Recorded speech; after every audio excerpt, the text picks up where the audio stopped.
Hi, Jason. So you brought up Mark chapter 7, so I'm more than happy to discuss that one. Okay, so we start out here. We see the Pharisees coming from Jerusalem and seeing some of his taught ones eat bread with defiled, that is, with unwashed hands. They found fault. So if you ate without washing your hands first, you were considered defiled. Okay, that's important. For all the Pharisees and all the Yehudim do not eat unless they wash their hands thoroughly. Now here we go, holding fast to the tradition of the elders. This was a tradition. Washing their hands before they ate was a tradition, and they were very specific with it.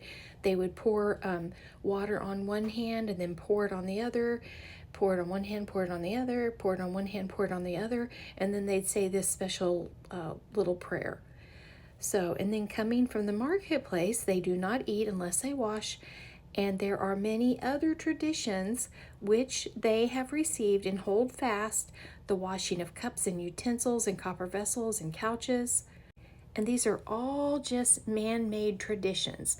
This is not written in Torah. Nowhere in Torah are we told that you have to do that special hand washing ceremony and pray that special little prayer before you're able to eat. So then we see the Pharisees ask the question of Messiah. Then the Pharisees and scribes asked him, "Why do your taught ones not walk according to the tradition of the elders, but they eat bread with unwashed hands?" So that's what this whole thing is about. That's what Mark chapter 7 is about. It's all about the tradition of the elders, not what is written in the law of the Most High. And he answered and said to them, "Well did Yesaiah, I never can say that right, prophesy concerning you hypocrites, as it has been written, this people respect me with their lips, but their heart is far from me. And in vain they do worship me, teaching as teachings the commands of men." So they were teaching their own doctrine, their own commands, not the law, not the Torah, not the instructions of the Most High, but their own commands, the tradition of the elders. "Forsaking the command of Elohim, you hold fast the tradition of men." He's really getting on to them about this, isn't he? Messiah did not like the traditions of men. And he said to them, "Well, do you set aside the command of Elohim in order to guard your tradition?" Again, he's rebuking them for guarding their traditions. "For Moses said, 'Respect your father and your mother, and he who curses father or mother, let him be put to unalivement.' But you say, 'If a man says to his father or mother, whatever profit you might have received from me, it was korban, that is a gift,' you no longer let him do any manner at all for his father or his mother, nullifying the word of Elohim through your tradition which you have handed down, and many such traditions you do." So the Pharisees were not doing the law. They were not honoring their mother and father, taking care of their mother and their father. They were taking the money that should have been given to take care of the mother and father and used it for themselves. And calling the crowd to him, he said to them, "Hear me, everyone, and understand." Okay, and this is where he's going to answer the question. So at the beginning of chapter 7, the Pharisees asked a question, and then he's going to answer the question. "There is no matter that enters a man from outside which is able to defile him, but it is what comes out of him that defiles the man." Now, do you think by this statement he was saying you could eat anything you want?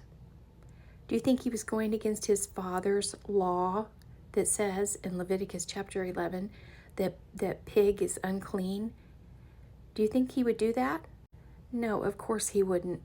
He was answering the question as to why they were eating with unwashed hands. He is saying that whatever dirt enters the man from outside from eating with dirty hands is not going to defile him. If anyone has ears to hear, let him hear. And then when he went away from the crowd into a house, his taught ones asked him concerning the parable. And he said to them, Are you also without understanding? Do you not perceive that whatever enters a man from outside is unable to defile him, because it does not enter his heart, but his stomach and is eliminated, thus purging all the foods? Now, notice there he says purging all the foods. Food, not everything that the Father created was created as food. Pig is not food for us. Vultures are not food for us. Rats are not food for us. Those are on the unclean list. If it says foods, it's referring to the things that are on the list as clean and food for us to eat. Then Messiah goes on to continue his lesson, and he said, What comes out of a man, that defiles a man. For from within, out of the heart of men, proceed evil reasonings, adulteries, whorings, murders, thefts, greedy, desires, wickedness, deceit, indecency, an evil eye, blasphemy, pride, foolishness.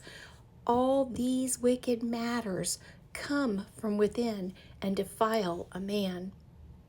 So not eating with unwashed hands. Eating with unwashed hands is not what defiles a man. It's all of this. It's the heart. It's our heart that matters. But let me say again, he did not change his Father's law. He never once taught against his Father's law. He did not change the law. So he did not make pig clean for you to eat. So I hope this has been eye-opening for you, Jason, and for anyone else watching this video, that all will understand that Mark chapter 7 is about eating with unwashed hands. It had absolutely nothing to do with whether something was, whether animals were clean or unclean. And thank you for taking the time to listen.